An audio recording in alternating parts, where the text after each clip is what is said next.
Welcome to the Laverne Board of Zoning Appeals, November 24, 2020, regular meeting, 5:30 p.m. I call this meeting to order. We do have a quorum. The first order of business is to approve the minutes from the October 27th meeting. Have all the board members had an opportunity to check the minutes?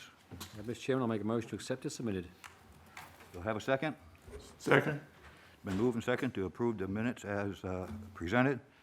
All in favor say aye. Aye. Those opposed? The minutes are approved as presented. At this time, I'll turn the meeting over to our city council for the election of officers. Thank you, Mr. Chairman. Members of the Board of Zoning Appeals, the floor is now open for nomination and election of a chairman for a one-year term. Make a motion to Robert Cagle for chairman. Okay, there's a motion made by Commissioner Coates. Is there a second? Second. Okay, second. Any discussion? All in favor signify by saying aye. Aye. Are there any opposed? The motion carries. Next item on the agenda is nomination and election of a vice chairman for a period of 1 year. I nominate Mr. Coates. I'll second it. Okay, motion and a second. Any discussion?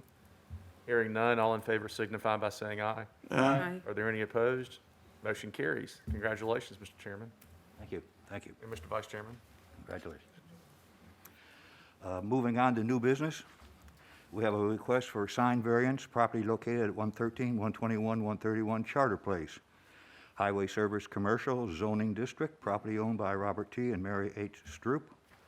May we have the report, Mr. Logan, please? Thank you. This is a request for a sign variance at the new Thornton's location that will be built on Charter Place near I-24. And later tonight, the Planning Commission will hear the site plan for this project in the Planning Commission meeting. So this is it's a gas station and travel center that will serve vehicles, passenger vehicles, as well as heavy trucks. And also, part of the project will involve a quick serve restaurant, which is also called a takeout restaurant in a lot of places, and also fast food. It's basically a fast food establishment. So they're going to build one building that's 8,100 square feet, and one side of that will be retail, and then approximately 2,200 or 2,300 square feet will be the quick serve restaurant. And so they're here tonight to get a variance to the city's sign code, and the property is zoned C2. You can see there on the photo on the zoning map. So these are the lots here, and this is a former site of the Driftwood Inn, which is now closed, but the buildings are still there. They have not been demolished. So you can see the blue roofs here, and that's all a part of the Driftwood complex. Those are slated to be demolished in the near future. And here's some photos of the property. And one thing that'll be worked out in the Planning Commission is that Charter Place, which is here in the foreground, and you can see a stop sign here in the photo. So Charter Place will be realigned to come out at Center Point Drive, and then, of course, that intersection is signalized, but that'll eliminate the stop sign, and Charter will come out as signalized intersection. So that's part of the improvements that are being made with the Thornton site plan. And these are taken from the Dollar General there. You can see the fire hydrant in the foreground. And then these are the buildings that are still out there, the old Driftwood Hotel. This is the signage packet that was emailed to you all, and it's also another hard copy tonight in your packets. So this is a roadmap, if you will, from the applicant that's going to show all their signage requests. And like any travel center / gas station that we've seen, they do need to come to the BOZA because they're asking generally for more signs than the city allows. So we'll just walk through these. This is the interstate on sign and that they've requested, and they are showing it to be 100 feet tall. And this sign is one of two pylon signs, or some people call them pole signs. So it's one of two that they're requesting. And the second one is seen here on the screen. So this is the Thornton's sign, pylon number 2, that would show their fuel prices and diesel prices. The square footage of both of those signs, because each side of, let me back up to this interstate on sign. So each side of it is about 555 square feet on each side. And then to the second pylon sign, each side of that is about 192 square feet. So 2 times 192 plus 2 times 555, and the two signs taken together are 1,500 square feet of sign space. And staff has written in the report that they would recommend one of these signs be a monument sign. And that's for aesthetics, because a lot of pylon signs do not improve the aesthetics of the area or the intersection. And I also noted in the report, the racetrack, which was here a couple months back, has done monument signs on their side of the interstate. So it seems that this project could be consistent with it. I'm backing out here. So the racetrack, as you know, is down on the north side of 24. And they were on this agenda tonight, but they decided to defer their sign request.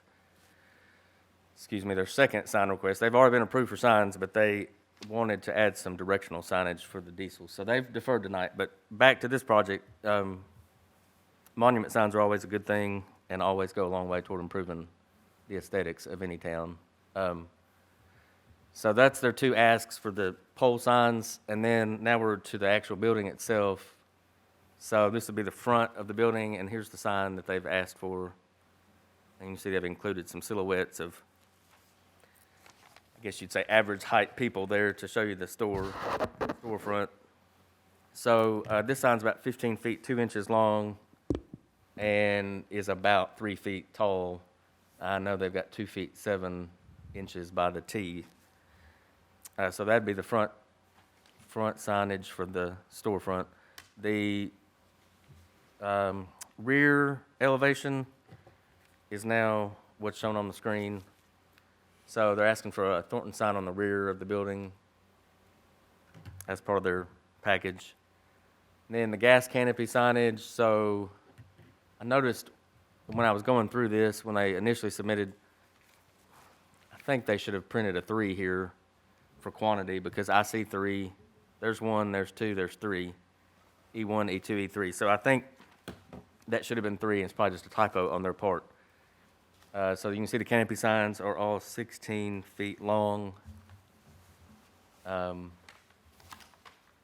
they're placed about 4 feet inward from the corner of the canopy. So that's the gas canopy. Now moving on to the diesel canopy, they're asking for 2, which is F1, F2, and these are the signage that they're requesting on that canopy. And additionally, they're asking for vinyl letters that show truck entry and truck exit on the canopy. And then here's the detail of those canopy signs again, showing about 35 square feet for each of those. And now to directional signage. So they have, these signs are 6 square feet. 6 square feet. And they, of course, show where autos should enter and where trucks should enter so that the two don't intermingle. Those are the auto directional, and so the next page is their truck exit and truck entrance signs. So all total, that's side A and B of the first directional sign.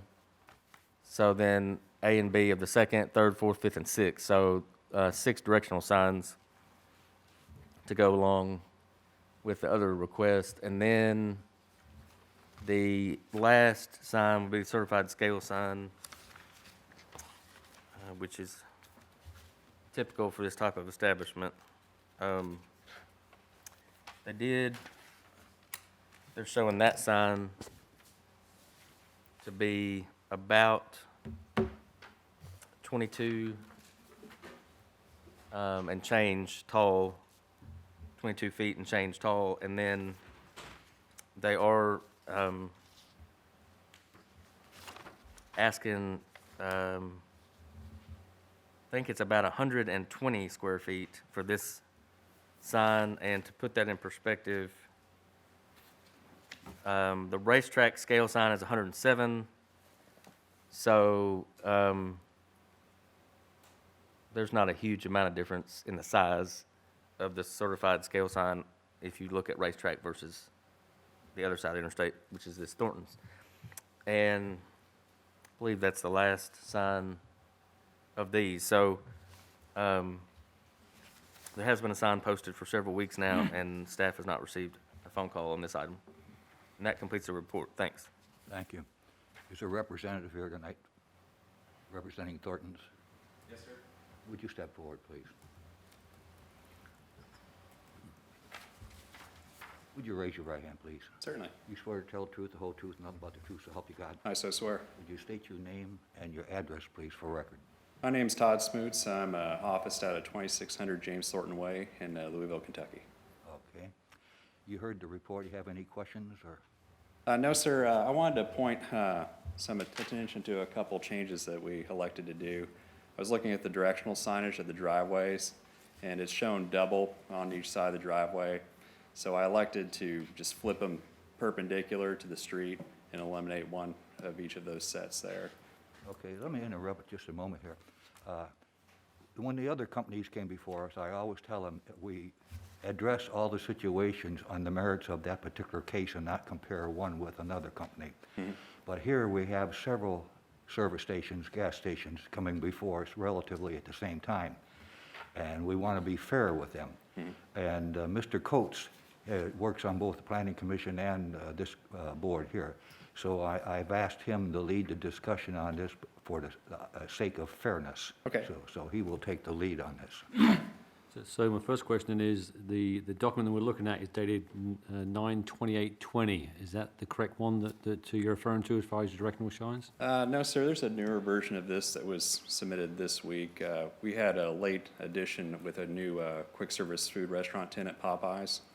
So we elected to show a topper to the high-rise sign for their future tenant there. Okay, well, that's one issue we'll have to address at a later date, but, so I'm going to refer to your drawing, B, which is a 30-foot mid-rise sign. If you got the large sign, 100-foot sign, at the entrance where people come off the interstate, which I'm gathering you're trying to get that people, to have A, which is a 100-foot sign, and then have the B, item B, a 30-foot sign on the other end of the property is just is not required as far as I'm concerned. The intention of the high-rise sign is to pull traffic off of the interstate from a mile in each direction. Sure. So that's the intention there, and the 30-foot sign is more for local surface traffic, so they know how to orient to the site and turn onto Charter Place to come into our facility. I understand that, but just common sense would tell you you've got a tremendous amount of signage here, and to know how to turn into that junction where the gas station is, in my opinion, it does not need to be there. It's just repetitive. If you're going to pull off with either your local and off the interstate, you're going to see the Thornton signs, many of them. So have the B, the 30-foot is, in my opinion, and consistent with the other ones, not required. I'll just run from my list and you can make your decision from there, sir. On the item D, which is the rear sign for racetrack on the back of the building, if you're already at the building, there's no need to have another racetrack sign on the back of the building, and that's consistent with our other previous applicant that we had. And then E1, the gas canopy sign south, again, is repetitive and is, in my opinion, not required. And the last one I have, let's see, we're going to be G5, the directional sign for truck entrance is repetitive. I'm not sure what you're referring to as far as your document you supplied earlier, but those 1, 2, 3, 4 items, I think, are not required and would be best for you to adjust them or remove them for your application. Well, sir, I would tell you on the rear entry signage, that's oriented to the professional driver guest. They have a separate entrance into our building. They don't come through the front entry, so that set of channel letters is meant to orient them to the rear door. I understand that, but you have two there, both on one side of the road. So one at one entrance and one on the other side of the entrance. And if you look at G4 and G5, do you need two signs to tell you that you're going to truck to pull in there? Again, being consistent with the other applicants we had, that's what we did with the other applicant. What previously happened, sir, I'll just give you what happened is with the changes that you've made and the suggestions that I've just made, my recommendation to you is to go back to your group and figure out what you'd like to do and present an accurate set of plans for the board to look at next month with actually looking at what we're going to approve. This board does not like to approve documents if it's not up to the latest revision that we've been given. So with that, you have an option to defer, and we can put you on for next month, or you can take this package that we have and vote on it. The decision is yours. Well, in the interest of updating the signage package to show Popeyes or tenant, cleaning up the directional signage, and a couple other miscellaneous changes, I'd like to defer till next month so that you can look at the complete signage package and then confirm that it's all code compliant as much as humanly possible. Okay. I appreciate that. I would just, just take a note of what we've said, though. Go ahead, Bo. I just want to be clear, the deadline for BOZA was October the 26th. So we don't accept anything after that date for the next meeting. Reason being, there's one staff member, and this causes a lot of confusion. So there was a site plan that was resubmitted by Roy Hassel, and Mr. Hassel emailed me and Adam Leach the site plan. There's not been any other updated signage plans.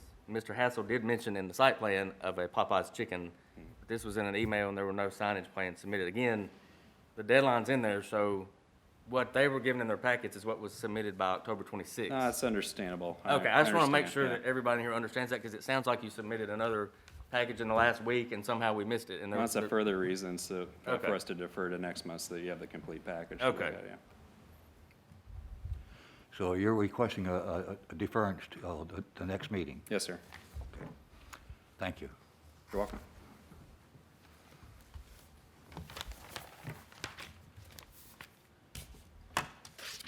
Okay, by request of the applicant, we shall defer that. Is there a vote necessary on that? It's the best practice to have one, yes, sir. All right. Make a motion to accept the deferral. Second. It's been moved and seconded. All in favor, say aye. Aye. Those opposed? It's approved to have it deferred until the next meeting that we have. Okay. The next item on here is item number 4, which is a request for sign variance, and that has been withdrawn, deferred by Racetrack. We'll also vote on that. They have requested a deference. Do I have a motion to accept the request to defer it a month? Make a motion to accept the deference. Second. Been moved and seconded to defer Racetrack for 1 month. All in favor signify by saying aye. Aye. All opposed? Unanimous that it will be deferred to the next meeting. The next item we have is a request for a variance setback, property located at 106 Engle Street, low-density residential zoning district, property owned by Edward Underhill. May we have a report on that, Mr. Logan? Thank you. This applicant is requesting a variance to the side setback at 106 Engle Street. And this property is zoned R1 on the Laverne zoning map. And you can see here in the photo, it's exceptionally narrow frontage on Engle Street. So this blue outline is the property, and currently it's vacant. There's some large trees on the property, but there's no building that's taking place. And the lot is 8,500 square feet. And you can see here, these are some of the neighboring houses along Engle Street. And it appears at some point in the past, this is in an older neighborhood, so it was platted at some point and would have gone through the planning commission probably upwards of 30 years ago, maybe 40 years ago. But it is zoned R1 nonetheless, and so the side setback in R1 is typically 15 feet. And the applicant, due to the extreme narrow lot, is not able to preserve the 15 feet on each side. So they've submitted in their application a description of the property, and they're asking for a variance of 8 feet to the side setback. They hope to build a single-family dwelling on the lot, and they hope that with 8-foot reduction to the side setback, that would allow them to do that. So that would result in a 7-foot wide setback on the west side of the lot. And again, here's the zoning map. You can see this large, all of this orange area is zoned R1, which is low-density residential. And then here's a photo from Engle Street, and you can see looks like it's just some brush that's grown up over the years and a few large trees. There's one angle, and then this is from, it looks like a gate, chain link fence with a gate, and then you can see again some of the large trees that are on the lot. And there's the Boza sign, and I believe that sign has now been up about 2.5 weeks, and staff has not received any calls on that sign. And that completes the report. Thank you. Okay, let me just bring up one thing here, and I've talked to Mr. Logan about this. In our directives here, it says the minimum lot size has to be 15,000 square feet.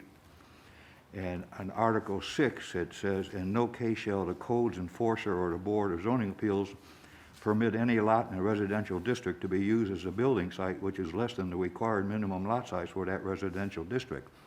So as I read our directions here on the codes, there's no way that you can build a house on that lot because it's almost half the size of what is required to build a lot.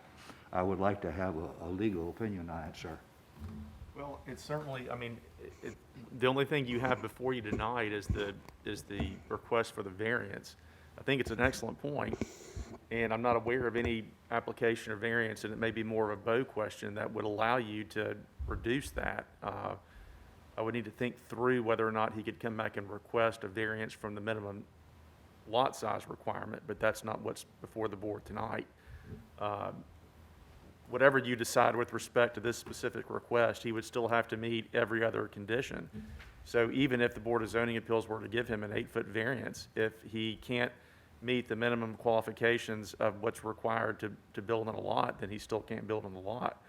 But again, that's really for him to have to deal with, and for y'all just to deal with the request that you have. Request that's before us right Yes, now. Okay, thank you. Is the owner here tonight? Would you step forward, please? Raise your right hand, please. You swear to tell the truth, the whole truth, and nothing but the truth, so help you God? I do. Would you state your name and address for the record, please? Edward Underhill. My address is 1443 Kensington Drive, Murfreesboro, Tennessee. Oh, okay, thank you. You heard the discussion that we had here? Yes, sir. Were you aware of that? I wasn't aware of the lot size minimum. I was aware of the side setback, or Okay. side and front rear setbacks. And I have a builder, and I had selected a home that if you rotated it 90 degrees, it would fit on the lot with a variance, side setback variance. And so then the question I have is, do I also need to apply for the minimum lot size variance? As you can see, the lot doesn't match the rest of the neighborhood. It's And I- very small. Correct. And not only that, but the height of the house with the trees that are on the lot, you'd have to saw a lot of branches off those trees or take those trees out, because I don't think the height of the building would even fit in there. Oh, well, I would definitely have to do clearing on the lot. And then afterwards, I was gonna plant replacement trees Okay. to make them work with the structure. So all we can do now, since we go by what's on schedule for us to consider, is your original request. Yes, sir. So any board members have any questions about the original request? I do, Mr. Chairman. First of all, I don't recall us having this situation before of having an R1 area with less than 15,000 square feet, which is per the rules as you stated. Number two is reducing it down to 7 feet on the west side. Is it a good fit for the area? I don't believe so. So I'm still of the opinion that we need to stick to the R1 rules and regulations, although he's applying for variance. And my recommendation would be to make the motion to deny the setback variance. Oh, any other discussion or questions by board members? Not for me.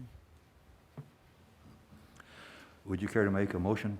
Also, I'll make a motion to deny the variance as submitted due to the setback being 8 feet is too much. Is too much? Okay.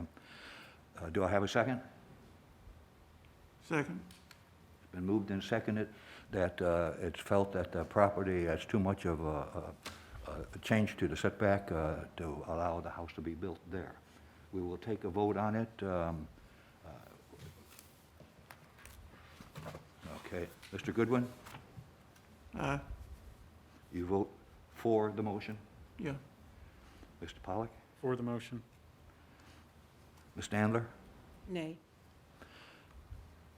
Aye for the motion. Aye.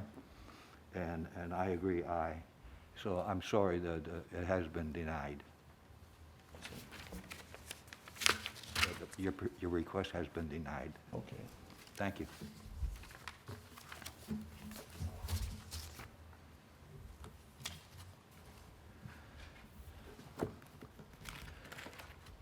I added one item on our schedule for this evening, and that is the December meeting. Last year, we came to this same situation where the meeting was close to Christmas there. And, oh, we have one more here. Okay, I'm sorry. We'll do one more. The special exception to allow RV sales and limited service at the Bridgestone Parkway, heavy industrial zoning district, property owned by Old Dominion Freight Lines. May we have that report, Mr. Logan? Thank you, Mr. Chairman. This is a request for a special exception to allow limited vehicular sales and service at 1201 Bridgestone Parkway. And this is located at the corner of Bridgestone Parkway and Waldron Road. And the parcel is zoned I-2, which is heavy industrial. So you can see on the ortho here, this is Bridgestone Parkway. It runs basically east and west, and then Waldron Road running north and south. And the property we're looking at is here at the corner of the two. And there's a close-up ortho. And by the way, a lot of people refer to the corner building as the old Hoover building because Hoover used to occupy the space. So if you hear the Hoover building, they're talking about the corner building, and that's a photo there of the corner building. It has a red brick facade and a one-story building. So going back to the zoning map, this is I-2, and most property in this area is I-2. There is some C2 that fronts on Waldron Road across the street. And then after the corner building, what we call building number 2 is the long rectangular building that has the bay doors, and the applicant has indicated they'd like to use this building for service of their luxury RVs they specialize in. So this would be a service building, and then the red brick building on the corner would be office use. The I-2 zone in the zoning ordinance is found in Article 5, and in that article, it specifies that limited vehicular sales and service is allowed in I-2 districts by special exception only. And so that's the reasoning behind the request tonight. And so there is later tonight at the Planning Commission meeting a formal site plan that has been submitted, and it'll be reviewed tonight by the Planning Commission. And so they're tracking together tonight the BOZA request and the site plan. And there has been a sign posted at this site now for about 3 weeks, and staff did receive one phone call. They're actually an employee at Bridgestone, and they noticed it every day they drove to work, and they thought that the property was being rezoned. So I explained to the gentleman that there's no rezoning happening. So I've had no calls that actually are in reference to the special exception request.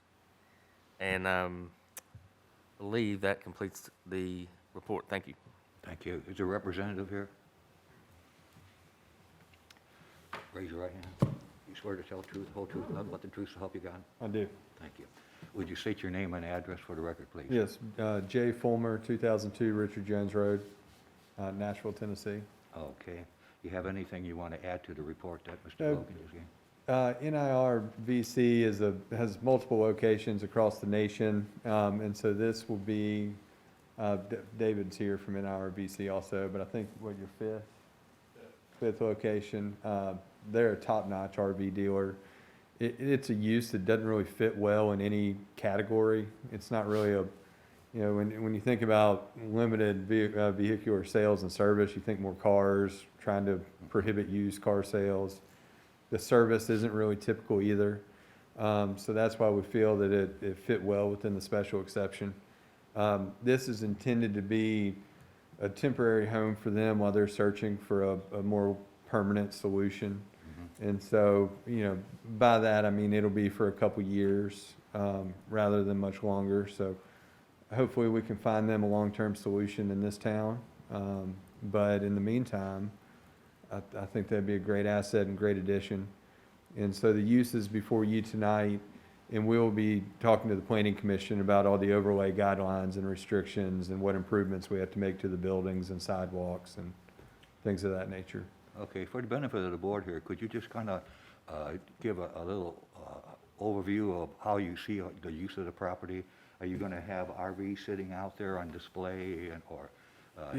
Yes, so the majority of the rear of the lot is in the floodplain.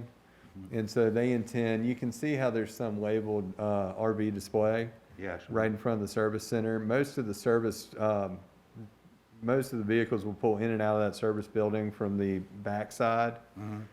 The drive on the, off of Waldron will end up being very limited. Off hours, it's intended to be closed. Old Dominion controls the whole property, and they will maintain control of the building on the far left.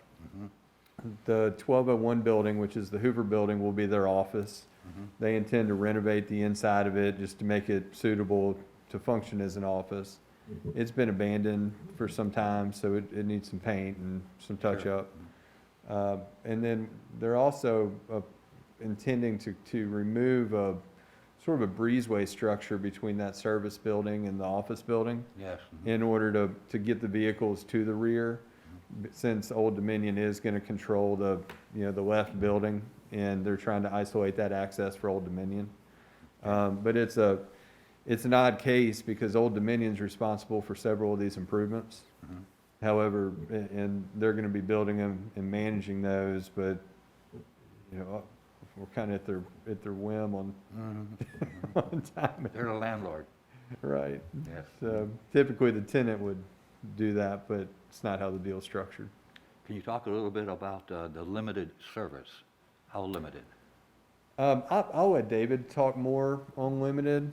We don't need a detail, but are we going to be taking out engines and replacing engines and all that kind of stuff? I don't imagine so, but David. No, it'll mainly be for pre-delivery inspections of new motorhomes. We're forecasting roughly 20 to 25 unit sales per month there.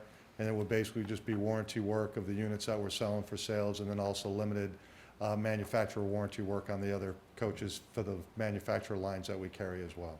Okay, I'm thinking of aesthetic value of there. We're not going to see RVs up on cinder blocks and things of that No, nature. no, gosh, no. Matter of fact, you won't see anything because we're not going to utilize the front of the building. The front of the building, as you see there, Those doors we will not be utilizing at all. We're going to have power hookups for the coaches, which will be displayed just across the front of the building. And then we will enter, the service will all happen from the back. Anything that we're doing service work and stuff will be parked in the back, but all the service work will be done inside the building, and you won't even see anything that's being worked on inside the building. That'll all be done, entered from the back, on the back side. Okay. Any board members have questions? I do, Mr. Chairman. Just so the board understands that the planning commission saw this, and we talked about the workshop. It is in the overlay district. One of the requests for the planning commission was to meet the overlay requirements. Obviously, we're not looking at that tonight. We're just looking at the variance, or the special exception, shall I say, for it. Is it a right fit for the area? It's a interesting one to talk about. I mean, with the RVs coming in and out, blocking off the entrance, is that a good idea? I mean, that's where they positioned it. But in totality, I don't think it's a good fit for the area and not good for the city. Any other comments by board members? Mr. Chairman, I'll make to deny the special exception as presented. Is there a second? Second. Been moved and seconded. We'll take a vote on it. We'll have a voice vote on this. Ms. Standler, you vote in favor of denying? I do. Aye. Aye. No, You vote in denial? no, I don't. No. Do you vote in favor of the, Wait, wait, beg pardon? no, I'm not in favor of the motion. Not in favor of the motion? Mm. Okay. Are you in favor of the motion? No. Okay.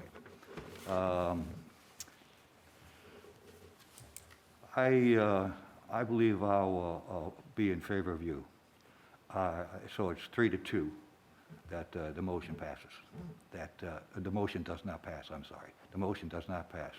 In other words, your application is favored and does pass.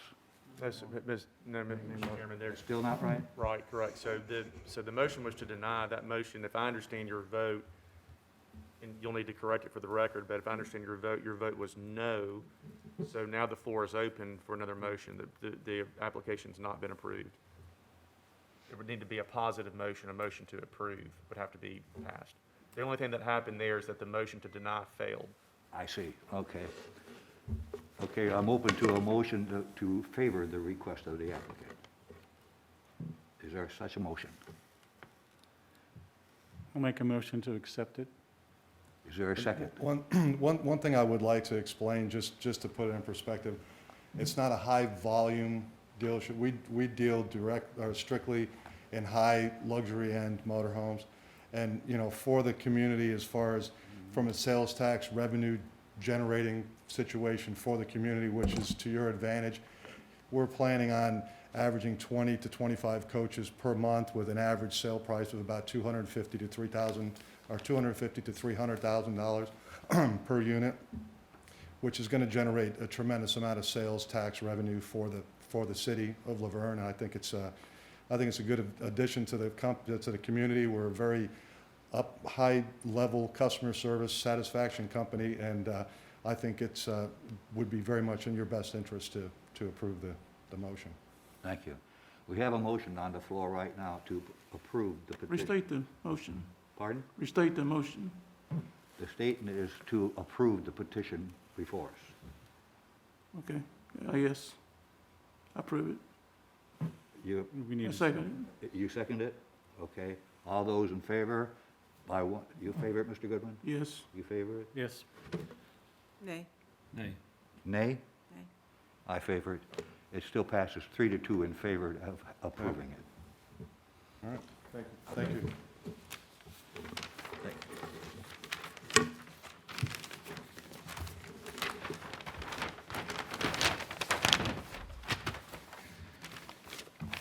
Okay, now, as I started a minute ago,